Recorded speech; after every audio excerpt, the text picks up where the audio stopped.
portraying the role of Lolita Trinidad, the one and only Lot Lot De Leon. Diba, Lot? Yes, hi, good evening. Ayun po. Hello, si Lolita. Iba ka kanina. Ay. Ano mo, mga pawali. Dahil po yan sa ating mga magagaling na director. Talaga. Sobra po. Thank you, Tilot. Isa sa mga kanina, hindi naman sa, I didn't recognize him, pero yung look niya was really refreshing kanina. JC De Vera. Hi, JC! Hi, thank you. Good evening everyone. Maraming salamat po sa lahat ng mga nagpunta dito and I hope everyone hindi sana kayo madala sa pag-invest. Ayun lang po. Thank you, thank you. Yayaman tayo. Well, you have to convince us, JC. Medyo dahil sa nangyari niyan parang matatakot na kami mag-invest. Pero we'll discuss more of that later on. Portraying the role of Enzo Rivera, Seth Fedelin.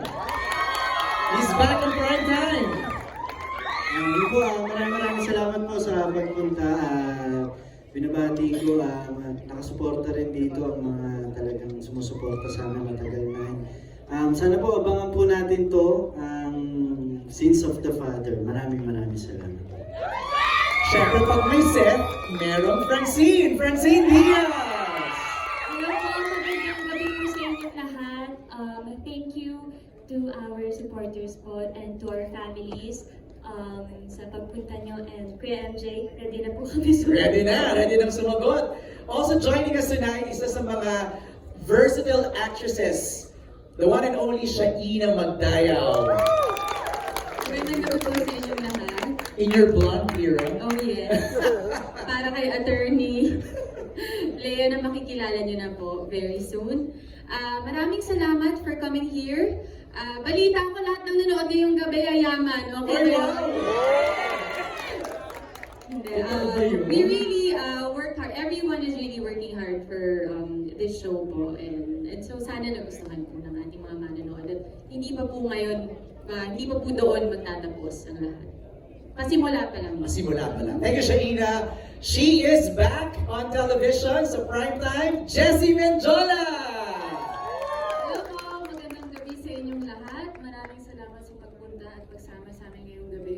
Grabe, isa lang talaga masasabi ko, ang ganda pong makita na finally everything has glued together at saka ang ganda po ng mga eksena. Gusto po pasalamat sa aming mga director. Sobrang ganda po ng show na to. Sana po, supportan nyo kami, mag-invest po kayo ng pagmamahal at support po sa show namin. Thank you, Jessie. Speaking of invest, alam mo, pili ko yung linya niya ay tatatak sa mga manonood at magte-trending, mag-viral, portraying the role of Mike Trinidad, the award-winning actor, John Arcilla. Gusto niyo bang yumaman? Oh, yes! I will make your money work for you!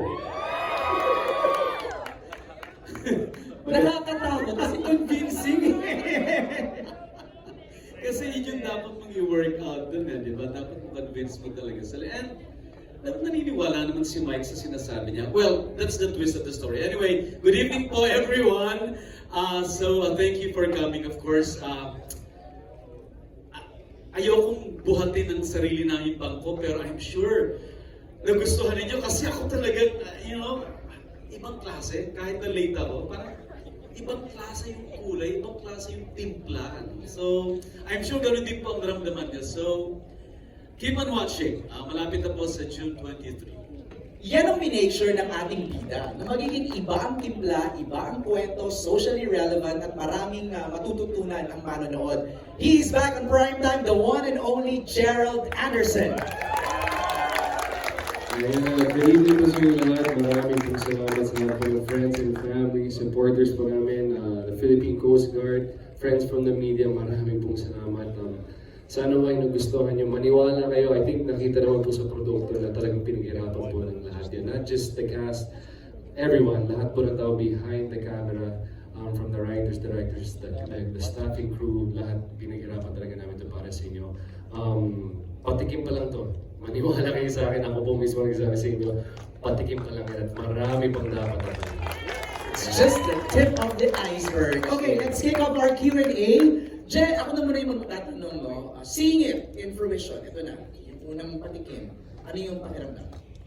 Nakakataba ng puso kasi talagang when you see the final product, parang negosyo lang yan eh, yung pinaghirapong isang bagay, tapos kumikita na siya.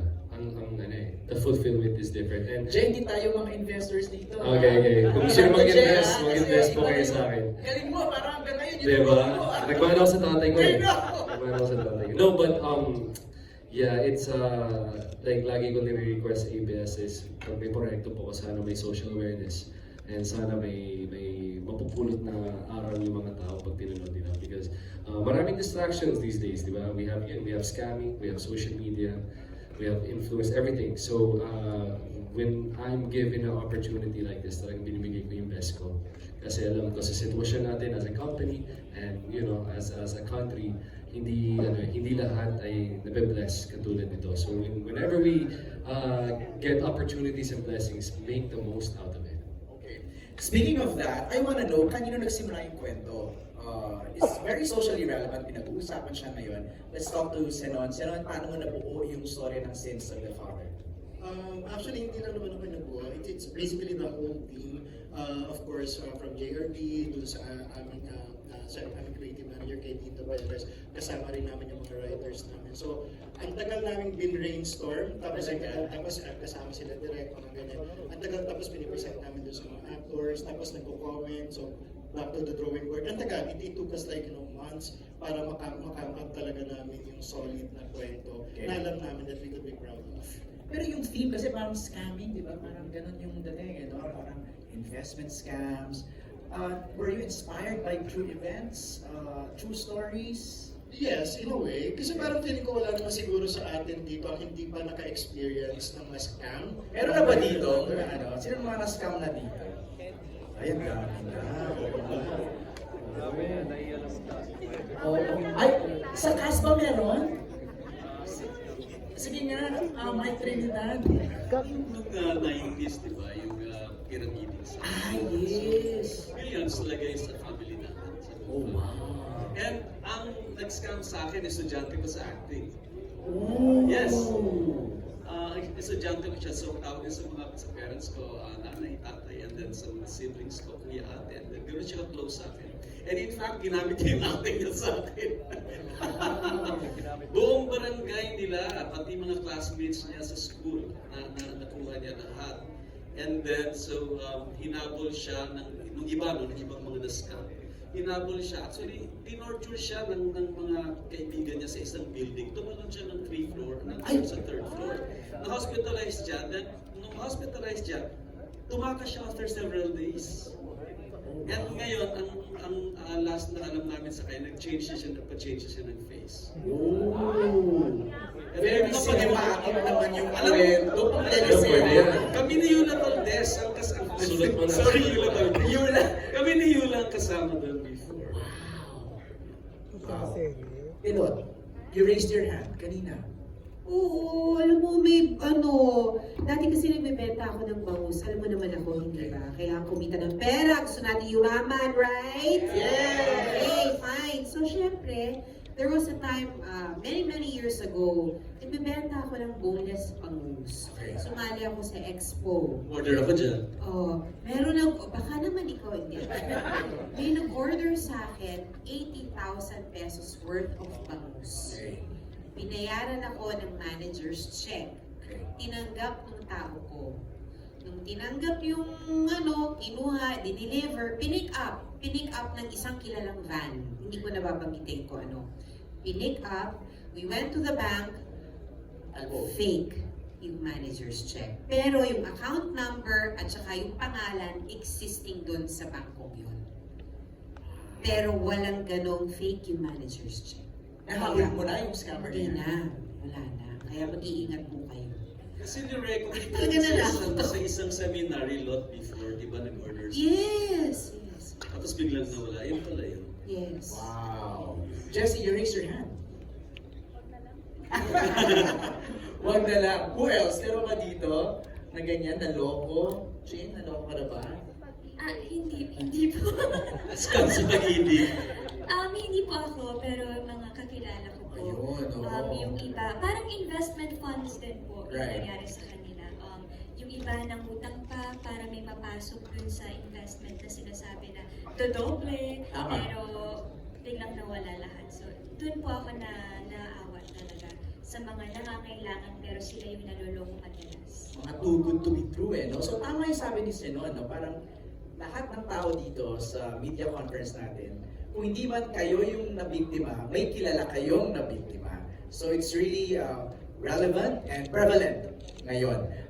Simulan na natin ang Q&A. May mga questions tayo from the press. I'll read some of them and then yung iba, sila mismo ang magtatanong sa atin dito. We have a question here from Kyla Bergonia of Metro Style. It's for Jessie. This is your comeback project. What was it like being on the set again? Baguhan. Totoo. Almost 6 years kasi ako nagpahinga. Tapos hindi ko po talaga akalain na babalik pa ako. Kaya I'm very grateful. Actually ngayon naninibago pa ako eh. Kasi first big event ko ito after almost 6 years sa showbiz So I'm very grateful and yun nga sinasabi ko nga kanina sila Sir Senon, sila direct na alagaan nila ako sa set. Even the production, the staff, even my co-actors. Talagang alam nila kasing first soap ko in a very long time. So inalagaan nila ako sa mga eksena. They were very accommodating sa mga concerns ko, sa mga questions ko. So I'm just really grateful. I'm nervous, but I'm really excited kung what's in store for me sa pagbabalik.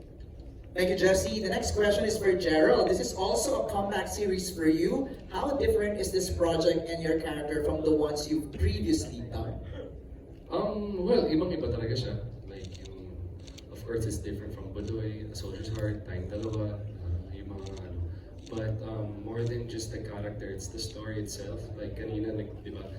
I think our bigger purpose for the show is to make people aware na nangyayari talaga to. Kaya nakaka-relate na marami tao kasi if it's not you, may kilala kayo na nangyari sa kanila ng ganitong kwento. So, I'm extra motivated kasi alam ko na may mauwi sila every episode.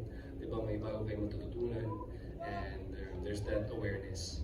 So parang eye-opener siya sa viewers natin. Na parang the next victim could be you. Yeah, Ano, ano? and while you're watching it, it's also parang a forum na pwede ka mag-open up.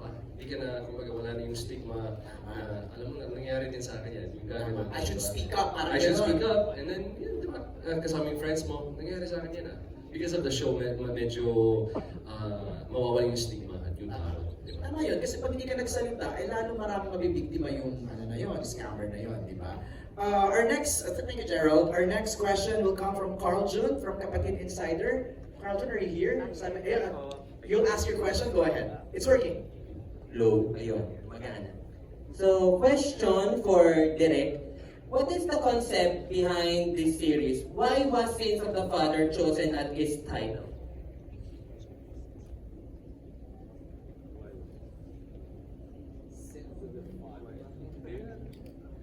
Well, Sins of the Father, no? From what we've seen, the story revolves around yung mga bagay or yung mga decisions or yung past ni Gerald, which starts from Mike Trinidad, and how yung mga ginawa ni Mike affects si Samuel, even though, alam mo yun, hindi na sila together. So it's somehow a person's journey to correct the sins of the past, the sins of the father, and how he can change his today and also the future of his family. Actually, yun nga yung question dun eh. Can you actually change? Di ba, the sins of the father or hindi? Di ba, parang may ganun po. Mapapaisip ka rin kung kaya ba di ba? I mean, that's yun yung biggest question doon. And yun yung mapapanood nyo dito sa show na to. Like I said kanina, patikim pa lang doon. Hindi natin alam kung ano mangyayari pa sa journey ni Samuel and even the other characters. Right. Kung maayos pa niya yung pangalan niya na Trinidad. Masasolve pa niya yung crypto wallet. Right. So, ang dami pang dapat abangan. Carlton, your second question? Yes. For the next question will be Gerald Anderson. Pwede rin ibang cast na rin sumagot. It's for question for all. Ano yung pinakagusto nilang matutunan ng audience about this series? Okay, so partly kanina nasabi na to, no? Baka meron lang iba kayong gustong idagdag. from our- Seth. Seth. Ako po, ang gusto ko... Pinolunteer na ni Hindi, Jeff. ako talaga sa ano na tayo, makatotohanan na lang. Bawasan ng pagkahilig sa easy money. Yes. Pagkahilig sa instant money. So yun, bilang sa Gen Z po, napapansin ko na marami na rin nahihikayat sa malaking panalo, konting taya, magaling ganyan, ganito. So, maliit na pasok ng pera sa investment, malaki ang balik. So, parang imposible naman na gano'n sa mundong to na hindi sana lahat ng tao nagganon na lang. Di ba? So, mag-ingat lang po sa gano'n, bawasan at mas maging matalino po. Good one, Seth. JC, Kuya Pip, meron kayong gustong idagdag? Oo nga, may ano eh. Press ko. I know Sila eh. store ba yan? JC, Ay, kasi nakikinig lang kami sa mga sinasabi niyo dahil binabalak namin ni JC na kami na yung mangi-scam talaga. Parang mas mabilis kumita. Pinagpaplanuhan na nila. Parang mas madaling kumita pagkain kami manlulong. Kesa kami yung maloko. JC, what do you think? Will the audience learn? What you want the audience to learn? Yes, first and foremost, lahat dapat matuto mag-research about it and kailangan, kasi napaka-vague pag sinabing, kailangan mag-ingat kayo sa pag-invest. Pero ano ba yung pag-iingatan mo sa pag-invest? Like, halimbawa kung nasa bangko ka pa o mga nasa insurance pa, like, paano mo matututunan, aralin kung ano yung mga nandun. So we have financial experts naman. And for sure, yung mga family members natin, meron tayong kahit isa dyan na marunong sa finance, na matutulungan tayo pagdating sa pag-invest. And alam mo, yun lang yung masasabi ko, if it's too good to be true, hindi talaga. Right. Hindi pwede. Right. Hindi totoo. There's no such thing as like 10% yield. Parang ganon. Kikita ka 5% yield, parang 50 times larger ka sa bangko. Parang, di ba, ang hirap paniwalaan. Lalo na if your money is hard-earned and talagang pinagtrabuhan mo, binigay mo yung buong buhay mo sa trabaho mo, tapos alam mo yung mapupunta lang sa ganun klaseng investment. Di ba? Right. So, alam mo, kailangan talaga aralin. Yun siguro yung, I think, kulang sa generation natin ngayon, like yung the lack of information, and then kung paano natin matuturuan yung karamihan na matuto sa ganitong klaseng mga usapan. Right. May mga legit investments kasi naman talaga. MJ, sabihin ko lang po, nagbibiro lang ako, baka mag-isip din kayo gumawa ng ganung scam. Wag, dahil kakapahamak nyo lang mo talaga yun. That's true. Yung mga papahamak kayo pagka ganun. That's true. As I was saying, may mga legit naman talaga na investments. It's just that, sana, I have a feeling this series will help our viewers decipher ano ba dito yung totoo at ano dito yung fake at scam lang. So I think that's a good one. Paljun, maraming salamat for your question. The next set of questions will come from Reggie Bonoan. Reggie is here from Bandera. First question is for Gerald Anderson. 3 taon po ang nakalipas bago ka ulit mapanood sa serye. Ito ba ang gusto ninyo o may mga offers na hindi nyo bet gawin?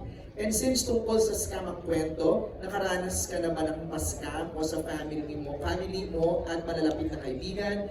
And ano ang mga hakbang na ginawa nyo sa mga nang-scam? So, it's a 3-part question. Let's start first with, ito ba yung gusto mo? Is this the project that you really wanted or was there another offer? May mga ibang offers, of course, 3 years yun, but there's another show before this was Nobody. Medyo pinalitan na po namin yun. Nagkaroon kami ng mga delays, but those delays were blessings. Nakapagbuo kami ng ganitong cast. Gumanda pa lalo yung storya. Added great directors. So, parang there's always a silver lining kapag medyo na-delay po yung mga blessings natin. There's always something better for us. So, ang key lang din is to be patient, and you ask me if this is what I want, this is what I want. The other part is, meron pa bang family members or malalapit na kaibigan na na-scam at ano yung mga steps na ginawa ninyo? may mga kilala ko, may mga friends ako, may mga family members din ako na na-scam, and sometimes kaya prevention is the best eh. Kasi minsan kapag na-scam ka, hindi mo na makita yung tao na nag-scam sa'yo. Magaling sila sa gas, you see, di ba? Yeah, nakita pa rin yung kanina, hindi nyo basta-basta makahabol yung mga yun. So, again, going back to the show, yun yung prevention. Watch the show, marami kayong makita ng red flags. And if it's too good to be true, hindi po totoo yan. Walang easy money. Lalo na po sa panahon ngayon. Believe me, pag uwi ko sa taping, galing taping, sinasabi, wow, ang hirap kumita talaga. Walang madaling pera. You have to work hard for your money. And you have to work hard to keep your money. Thanks, Jay. Ang next question ni Reggie is for Shaina. Shaina, sa pagkakatanda namin ay first time mong gumanap na abogada. Paano mo ito pinaghandaan? Nag-sit-in ka ba sa mga hearings? Well, kanina rin sinasabi ko dun sa red carpet na kapag tinatanong ako kung meron pa ba akong role na hindi nagawa, wala na akong masabi kasi parang feeling ko nagawa ko na lahat. But then, when this show was pitched to me, I realized na meron pa pala akong hindi nagawa, which is being a lawyer, portraying being a lawyer. Nakaka-excite kasi bago siya for me. And also, it's my reunion project with Jay and with most of them. But also, it's my first time working with Direk Joy. But sa mga hindi po nakakaalam, Direk FM was my director in Marinela when I was 7, 8.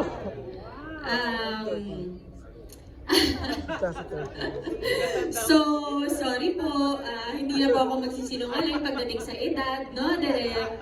Hindi po, kasi yung mga nagmarika sa akin na mga shows, which was Marinela, when I was a very young girl, and then Lobo, when I was 18, which was a very mature role na for me, and now at 35, I get to work with him again. So, I said yes to the show because of the fact din na makaka-collaborate ko siya ulit. At syempre marami nang nagbago sa amin, nagbago na ako bilang tao, siya rin. So it's really nice to collaborate now. Ngayon, masasabi ko bago lahat for me. Paano mo ito pinaghandaan? Did you have to sit in sa mga hearings? No naman, but syempre growing up nanonood tayo ng mga series, ng mga movies, diba? And may marami rin tayo mga kaibigan na lawyers. That's right. But it's actually very challenging kasi may mga terminologies, diba? And syempre, parang matter of fact, di mo sasabihin yung linya mo, hindi ka masyadong hindi ka tentative o kaya hindi ka parang mag-iisip bago mo sabihin yung statement. So meron siyang rhythm. So medyo, isa rin siyang malaking challenge for me. Saka may body language yung mga lawyers eh. Diba? Yes, meron silang siguro confidence. Yes. Oo, meron silang ganung dating. Ikaw ba naman may blue diamond? May confidence ka, di ba? Kung naman magsuot ng diamond ngayon sa media conference, di ba? Thank you, Shaina. Next question is for Lo.